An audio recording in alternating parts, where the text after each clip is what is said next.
You guys don't know that you're blessed by royalty right now with Amanda and her husband being on the call right now.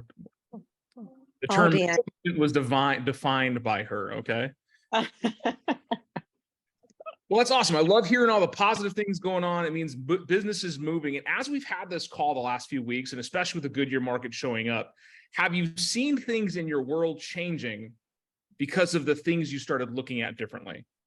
Right? More business, more opportunities, more conversations. And not only that, but you've gotten outside of your comfort zones and pushed yourself.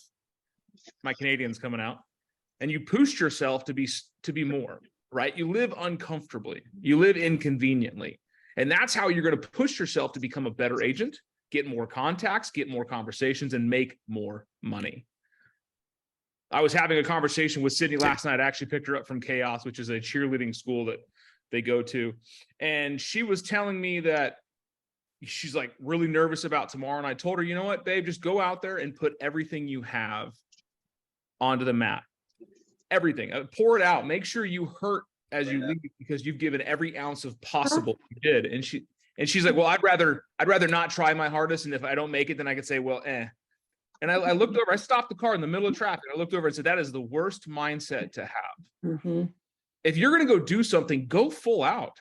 I would rather lose knowing that I left nothing to chance. I left nothing behind. My good enough wasn't good enough. I'm good with that. I can get stronger.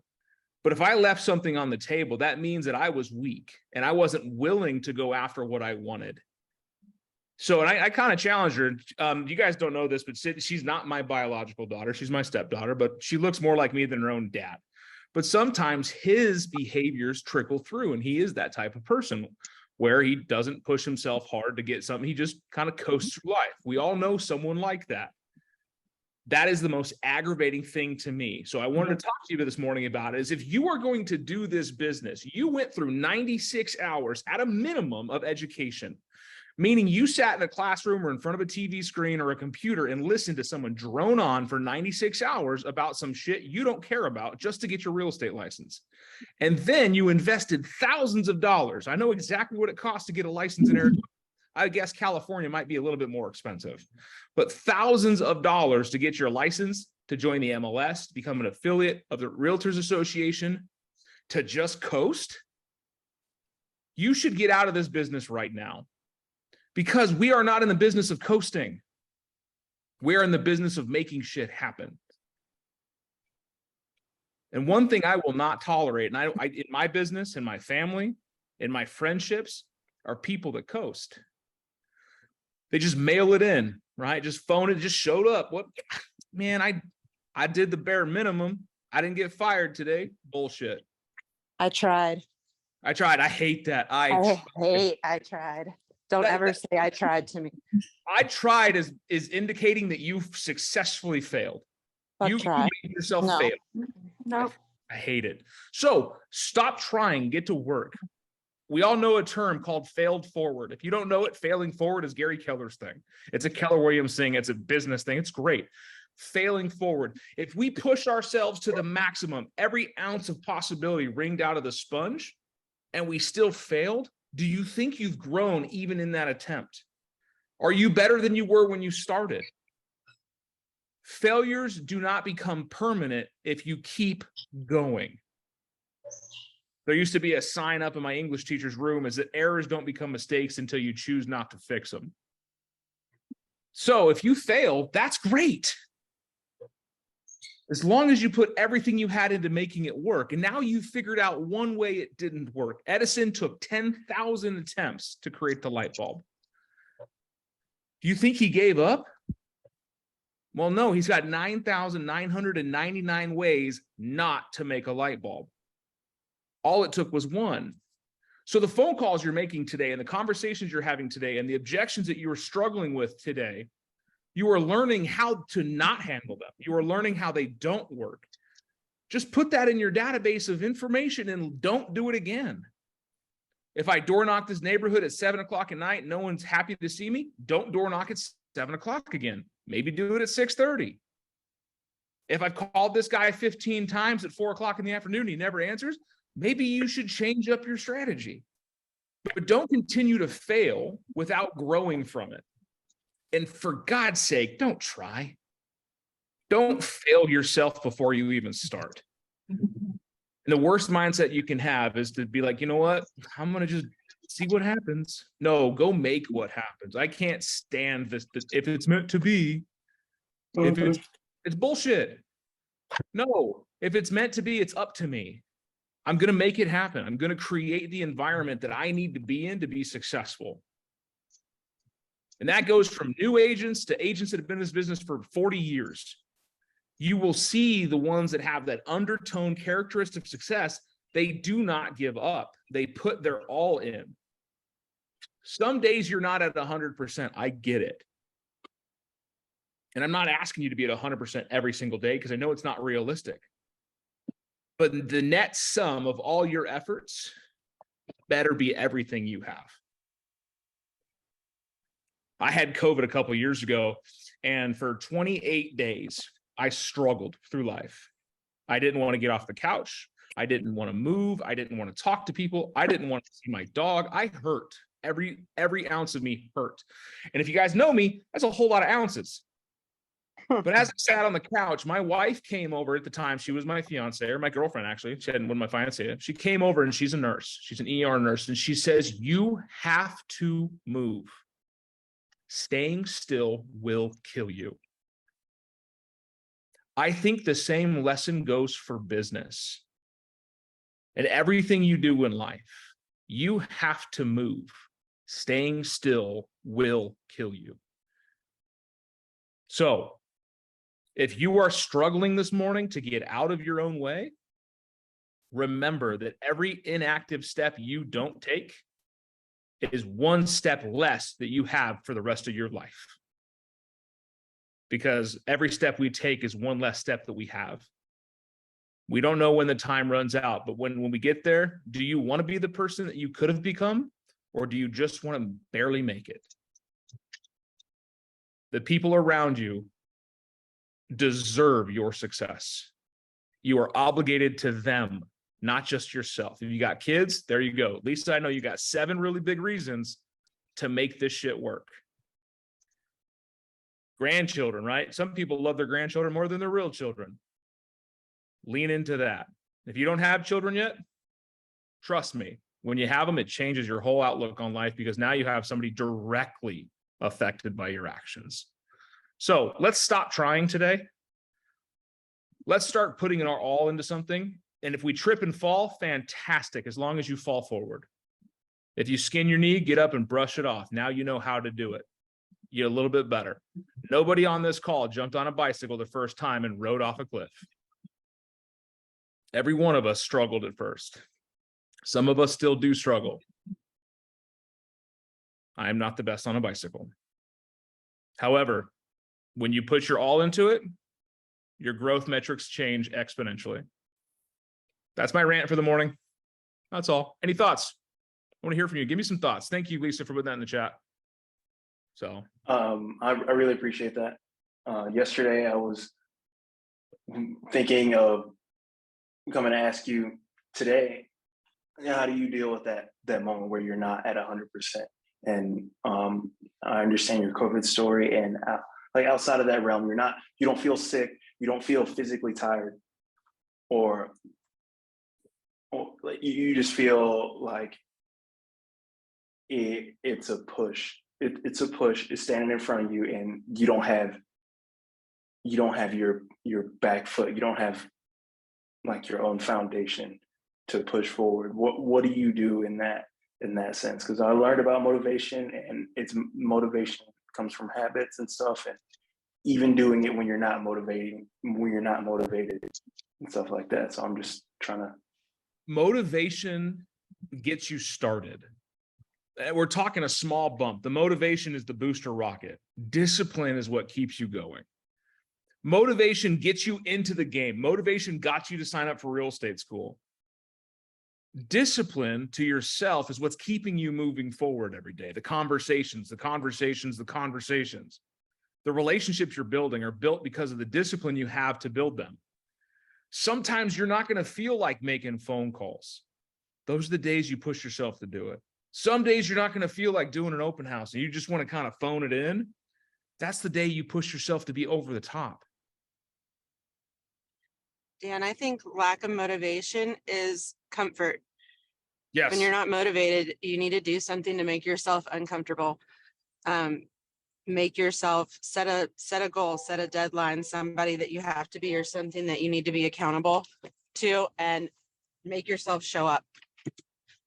Because it's really hard to lack motivation when the circle of people around you have expectations. So, change your playground, change your playmates, and you'll find your motivation again. I mean, that's key. I mean, her husband's on the call and they push each other. I know that because the dynamic of the household. Myself, I mean, I'm in a relationship with a lot of people. Amanda and I have been friends for years talking about random stuff about real estate. But she's right. When you change the people you play with, the circle of your friends, your SOI, your world changes. You are the average of the 5 people you spend the most time with. And trust me when I say this, when you start cutting people out of your life that are comfortable, that are not going anywhere, that aren't doing anything, that aren't changing for the better, you will start to see that they were an anchor the whole time. Because there's been a lot of toxic people in my environment, including family, that I have distanced myself from because they don't get it. They don't understand. The statement I hate hearing from my parents the most is, you work too much. Mm-hmm. I don't. My mom told me a couple of days ago, she said, you need to take time for you. I was just in Temecula in San Diego. I went to the beach. But the whole time, did you guys know I was gone? I told you I'd be gone, but there was still coverage on the call. Our businesses were taken care of. Our agents were handled. This isn't work for me. This is passion. This is life. But when people don't understand that you're building something bigger, your motivation is larger than theirs, they will tell you, you need to calm down, to slow down, to change pace. And I'm telling this to you, Kezi, that sometimes you're going to stand alone and you may not have that person there with you, but that desire to move forward, even though you don't know where you're going, you can't see through the cloud in front of you, you don't know what fight you have ahead of you, but you know what you need is on the other side of it. It doesn't matter where you get your footing, you're going to find it. And the people that you need around you will manifest. You will come into contact with the right people at the right times, and they'll come out of nowhere. This got really heavy today. I was gonna say, it's Thursday, Dan, not Monday. I know it's usually a Monday thing. Motivation happens on Monday, but I came in today fully expecting to do some objection handling, but y'all hit me with the ketone. To be honest, it all started last night at 8:30 when Sydney said that shit to me. It set me off. It really did. When she said, you know what, I'd rather just not try that hard, and if I don't make it, oh well. I lost my cool. The whole drive home, I had to calm myself down. It's a 16-minute drive from chaos to my house, and 15 minutes of it, I was at a level 12. Because I just have such hatred for that mentality. We are surrounded by it. The world is surrounded by it.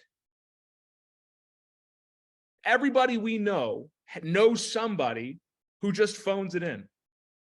Hell, there's agents in your offices that just phone it in. There's agents you're going to do deals with that just phone it in.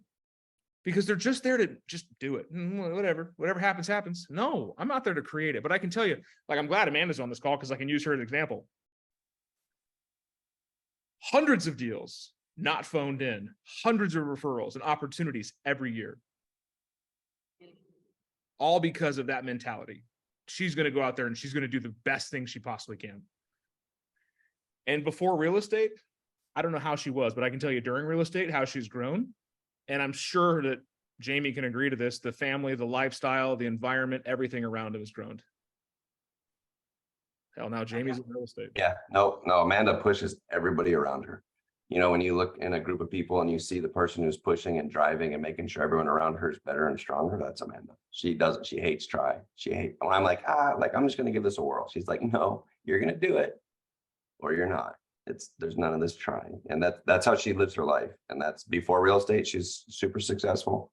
And then she got into real estate after being an escrow, and that's her drive. That's what she does. Her views, She just works harder than everybody around her, right? Everyone here is working. Everyone here is trying. Everyone here is here doing to get better.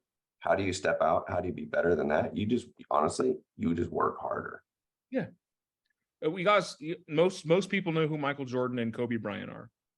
I mean, they've written books around them. They've talked about movies and Netflix theories about them. Well, if you read a book, it's called Winning. It's a great book. Do you have that one? Yep. Yeah, Winning. They talk about, like, he goes into is Kobe outworked everybody.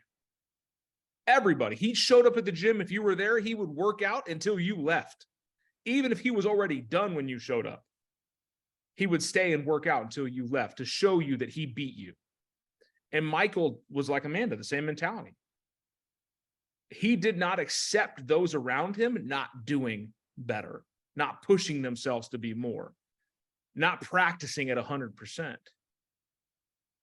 I was a football player and a wrestler. I don't know if it surprises any of you. I didn't do ballet, but I know my figure tells me these things. However, when I practiced, I hurt people. And I was told multiple times by my coaches, you cannot go full speed during practice. There you go. Jamie's putting the book on. So Tim, Yeah, I went and got Amanda is by Amanda's chair. She's actually reading it right now for like the second or third time. Yeah.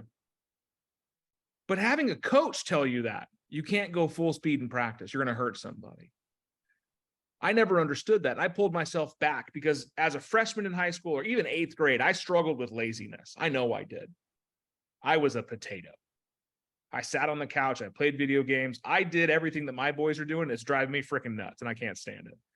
But somewhere around the end of my sophomore year, into my junior summer in football tryouts, something clicked in my head. I didn't want to be a potato anymore. So I started going after it. I had goals of going and playing college football. So when I practice at 100%. And I got yelled at for it. And I even asked my coach, I remember as Coach Mays pulls me aside, he's like, Dan, you're being too aggressive. You're being too rough. I was like, how am I supposed to play if I can't practice the way I'm supposed to play? And in 4 years of high school football, I was in one winning game. Everyone was defeated on the team, everybody, including myself. I shed tears on that because I knew I would never play football again. I wasn't going to go to college and play football because I had changed my passion and I went into business. But I knew that of the people that walked off that field with me, the core guys that I worked out with went on to do better things in life. And the ones that sat back and just practiced half speed just to get the motions right, never made it very far. Hell, the other day, one of them came to my house and washed my car for me. I am proud to say that I have come up in my world, in my life, beyond the people I grew up around, but it's because I didn't try. I pushed forward, I found opportunities, and then I found people, mostly who, not how. It's a great book also, Who, Not How. I found people that I needed to push me more, to help me become a better person, a bigger person. And in doing so, my motivations exploded. I live in a house that in my dreams, I never thought I would live in. I have friends that have bank accounts bigger than some people's phone numbers. I have connections to people that are absolutely mind-boggling just because I pushed myself to be in a different room. And in that, so have you. Many of you are on this call because you were introduced to me, or you were introduced to the opportunity to be on this call. Some of you aren't even in this state. You're thousands of miles away. But it goes to show that no matter what you want in life, you can find the opportunity to get there. And the motivation to get there is only going to start the journey. The discipline to keep going and to not give up, to give it your all, even if you don't feel like it, that's the game changer. I've been punched in the face, and the fight doesn't start until you get punched in the face. You are hyped up and you are ready to go until the moment contact is made, and then everything changes. But it's the discipline, it's the training, it's the routine that keeps you in the fight. For my military personnel, you are trained to handle chaos because the real shit doesn't happen until everything else falls apart. Weak people fall apart in chaos. Strong people that are going to go do something with their life thrive in it. Be the calm within the storm. We talked about this a couple of days ago, is all you need is that one person of calm to settle a whole lot of chaos. That one person of motivation and drive will bring an entire team together. That one person in a family that is pushing harder and harder and harder will then pull everybody with them. If you ever seen a pack of wild horses, there's always one at the front. Never three, never seven. There's always one. So Ed Milet's got a book, it's called The Power of One More, where he talks about how every family line has one person that can change that family line forever. So it doesn't need to be a group effort. It doesn't need to be this big whimsical thing where you have 1,000 friends that help you do it. All you have to do is decide to be that one person. I don't care if you're young or you're old. Hell, Colonel Sanders didn't start KFC until he was in his 60s. It doesn't take anything other than the decision to do so. So I hope that helps you a little bit, Kezzy. I hope that helps a lot of you just today. Thank you. And Jorge put in the chat, train how you fight. Exactly. When I stepped into a ring, I didn't train to, go through the motions. The guy across from me was trying to hurt me. And in the real world, they're trying to kill you. Not that in a real estate transaction, they're trying to kill you, but the reality is that if you are not I don't know, working Dan, for purpose, maybe. right. Some real estate transactions are a little icy. I remember that guy, but I'm proud of you guys joining the call this morning and be a part of it. Sorry, we didn't do a whole lot of scripting today, but we did some mindset. We did some motivation stuff that I hope will add some value into your day so that you can go out there and change somebody else's life. And for God's sake, don't try. If you're going to do something, do it. If it's worth doing once, it's worth doing right. You may not get a second chance. And I speak from grace because my wife put up with me for 7 years going in and out. I had 8 chances. And on that 9th chance, I finally decided that I wouldn't be stupid anymore. And I locked down and everything exploded. So if the circle of friends you have around you is not growing you, pushing you and challenging you, it is not a circle of friends. It is a jail cell. Get out of your jail cell. Go out there and do something great. High five.